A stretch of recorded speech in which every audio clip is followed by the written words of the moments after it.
Guys ನಾನು ಇವತ್ತು ಬೆಳಬೆಳಗ್ಗೆನೇ ಎದ್ಬಿಟ್ಟು ಕಣ್ಣ ಒಸಿಕೊಂಡು ಸೀದಾ ರೋಡ್ ತುಂಬಾ ಅಳ್ಳಾಡ್ಕೊಂಡು ಹೋಗ್ಬೇಕಾದ್ರೆ ನಾನು ಯೋಚನೆ ಮಾಡ್ಕೊಂಡು ಹೋಗಿದ್ದು ಏನು ಅಂತಂದ್ರೆ ಇವತ್ತು ಏನ್ ಕಂಟೆಂಟ್ ಮಾಡೋಣ ಲಾಗ್ಗೆ ಅಂತ ಅನ್ಕೊಂಡು ಕೆಂಚಿನ ಕೇಳೋಣ ಅಂತ ಹೋದೆ.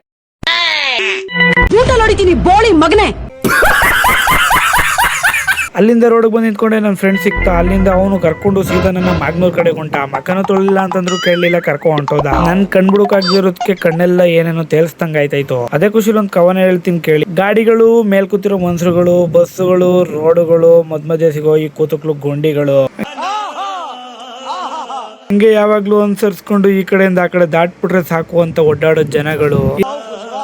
ಈ ತರ ರೋಡ್ಗಳನ್ನ ರೆಡಿ ಮಾಡಿಸ್ಬೇಕು ಅಂತ ಯಾರು ಅಂತೂ ತಲೆ ಕೆಡಿಸ್ಕೊಳ್ಳಲ್ಲ. ನಾವಂತೂ ಹಿಂಗ್ ವಿಡಿಯೋ ಹಾಕತ್ತಾ ಇರ್ಬೇಕು, ನಗಾಡ್ಕೊತಾ ಇರ್ಬೇಕು, ಯಾರ ಬೀಳ್ಲಿ ಯಾರ ಎದುಳ್ಳಿ ಹಂಗ ಅನ್ಕೊಂಡು ಜನಗಳೇ ತಲೆ ಕೆಡಿಸ್ಕೊಳ್ಳೋದಿಲ್ಲ. ನಾವು ತಲೆ ಕೆಡಿಸ್ಕೊಂಡು ಕೂತ್ಕೊಂಡ್ರೆ ಏನು ಮುಂದುವರಿದಿಲ್ಲ. ಇದನ್ನೆಲ್ಲ ಮಾತಾಡ್ಕೊಂಡು ನಾನು ಎಲ್ಗೋಯ್ತಾ ಇದೀನಿ ಅಂತ ಹೇಳೋ ವಿಷಯನೇ ಮರೆತುಬಿಟ್ಟಿದೆ ಗುರು. ನಾನು ನಮ್ಮ ಫ್ರೆಂಡ್ ಮ್ಯಾಗ್ನೂರ್ಗೆ ಏನ್ ಕೊಯ್ತಿದೀವಿ ಅಂತಂದ್ರೆ JCB ಕೀನ ಕೊಟ್ಬಿಟ್ಟು ಬರೋಣ ಅಂತ ಹೋಗಿದ್ದೋ. ಕೀನ ಕೊಟ್ಬಿಟ್ಟು ಊರ್ ಕಡೆಗೆ ಬಂದೋ. ಒಂದ್ 100 ಗ್ರಾಮ್ ಪ್ರೋಟೀನ್ ನ ಕುಡ್ಕೊಂಡು ಸೀದಾ ಮನೆ ಕಡೆಗೆ ಹೋದ್. ಮನೆಗೆ ಹೋಗ್ಬಿಟ್ಟು ಒಂದ್ ಅರ್ಧ ಗಂಟೆ ಕಣ್ ಮುಚ್ಕೊಂಡ್ ಮಲ್ಕೊಳುಮ ಅಂತ ಅನ್ಬಿಟ್ಟು ಇತ್ತಿಂದಾಗ ಅತ್ಲಿಂದ ಇತ್ತಾಗ ಉಂಟಾಡ್ ನೋಡೋಷ್ಟ್ರಲ್ಲಿ ಆಲೆ ಟೈಮ್ ಆಗೋಯ್ತು ಅಂತ ಅನ್ಬಿಟ್ಟು ನಾನು ಕೆಲ್ಸಕ್ಕೆ ಹೋಗ್ಬಿಟ್ಟು ಕೆಲಸ ಮುಗಿಸ್ಕೊಂಡು ಸೀದಾ ಇನ್ನೊಂದು ಟೀ ಬ್ರೇಕ್ ಹಾಕೊಂಡು ಆ ಕಡೆಯಿಂದ ಮನೆ ಕಡೆಗೆ ಬರ್ತಾ ಇದೆ. ಈ ದೃಶ್ಯ ನೋಡಿದೆ. ಸೈಕಲ್ನು ಬೈಕಲ್ ತೊಳ್ಕೊ ಹೋಯ್ತವ್ರಲ್ಲ ಎಂತ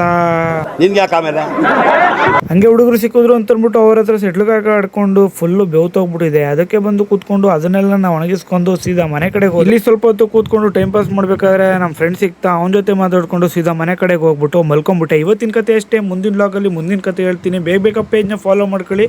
ಸಿಗೋಣ ನೆಕ್ಸ್ಟ್ ವಿಡಿಯೋದಲ್ಲಿ.